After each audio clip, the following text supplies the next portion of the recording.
At least 87 buried in Sudan mass grave, including women, children, Sudanese people. Summary. Victims buried in shallow grave near El Geneina. Paramilitary force RSF denies any involvement. Women and children among the dead, UN says. Darfur violence recalls Janjaweed, killings of 2000s. Geneva, July 13. Reuters. The UN Human Rights Office said on Thursday at least 87 people including women and children had been buried in a mass grave in Sudan's West Darfur, saying it had credible information they were killed by the country's Rapid Support Forces RSF.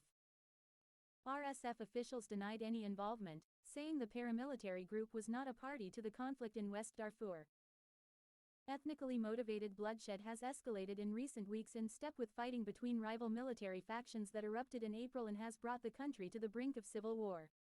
In El Geneina, witnesses and rights groups have reported waves of attacks by the RSF and Arab militias against the non-Arab Masalit people, including shootings at close range.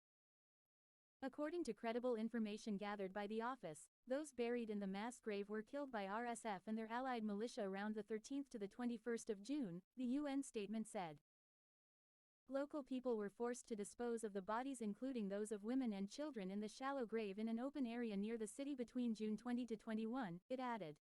Some of the people had died from untreated injuries, it said.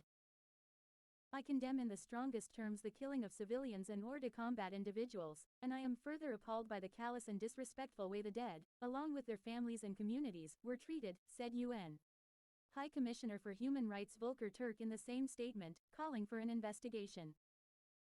An RSF senior official who declined to be identified said it completely denies any connection to the events in West Darfur as we are not party to it, and we did not get involved in a conflict as the conflict is a tribal one. Another RSF source said it was being accused due to political motivations from the Masalit and others. He reiterated that the group was ready to participate in an investigation and to hand over any of its forces found to have broken the law. It was not possible to determine exactly what portion of the dead were Masalits, a UN spokesperson added. The ethnic killings have raised fears of a repeat of the atrocities perpetuated in Darfur after 2003, when Janjaweed, militias from which the RSF was formed, helped the government crush a rebellion by mainly non-Arab groups in Darfur, killing some 300,000 people. Sudanese civilians have fled the area on foot, some having been killed or shot as they escaped. This report is a good first step, but more efforts are needed to uncover more violations, said Ibrahim, a refugee in neighboring Chad, who asked to withhold his last name for fear of retribution.